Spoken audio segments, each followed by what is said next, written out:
What we know about Ireland's ancient past and origins we discover in archaeology and also in the cultural memory of the peoples who have lived on this island. The people of the island of Ireland have recorded what you might describe as cultural memories or histories of ideas of where they came from. At first, these stories were recorded orally and passed from one generation to another via storyteller or bards. We're talking about stories that are thousands of years old. The recorded histories and stories of the bards were eventually written down by Irish Christian monks. The recordings of the monks were in manuscript form and have become some of Ireland's greatest treasures. And they are valued not only for their preservation of cultural memory, but also for their beauty of form and craftsmanship. When Irish chieftains were no longer in a position to commission manuscripts, the cultural memory of the people continued through tales told by ordinary people, and were recorded in an oral tradition collectively known as folklore.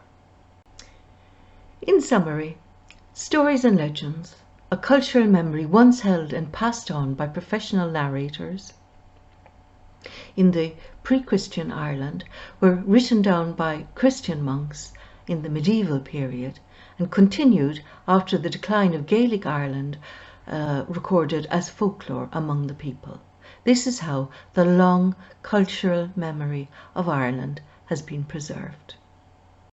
Irish folklore is made up of a rich tapestry of stories and legends populated by very many fairy figures, including the Dara-Dhu and the Lannan Sheeda already mentioned, as well as better known fairies including the leprechaun and the Irish banshee.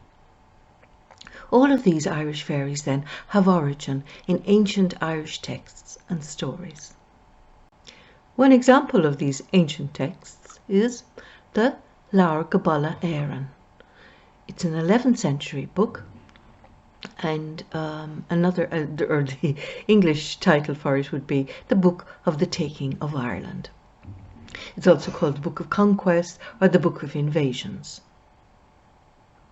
The Laur Gabála, or Book of Conquests, describes the creation of the world to the Middle Ages. It offers accounts of the most ancient arrivals of peoples into the island of Ireland. It includes legends of early settlers called the Tuatha Dé Danann. The Tuatha Dé Danann are reputedly a magical early people that lived on the island of Ireland in ancient times. The world of the Tuatha Dé Danann is rich and royal and full of magic as portrayed in these ancient texts. The Tuatha Dé Danann, or in English the people of the goddess Danu, were considered to be a race of gods. Among them, for example, there is Lug, the sun god, or Ogma, the creator of Ogham writing, which is an ancient form of writing in Ireland. The Dagda, who is the father god or the good god. There is Bridget, the daughter of Dagda. There is Angus, the god of love, and there is the Morrigan, and the Morrigan is the goddess of war.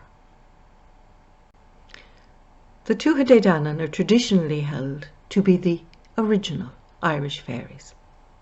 According to Irish cultural memory, the Tuatha Dé Danann were overcome by an invading people, the Milesians, the ancestors of the present-day Irish.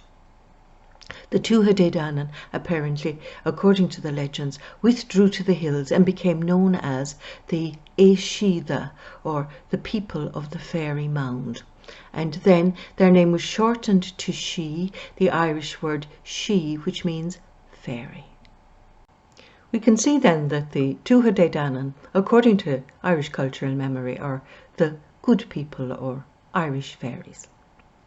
And the Irish fairies live, according to tradition, in the ancient forts and archaeological remains still evident throughout Ireland.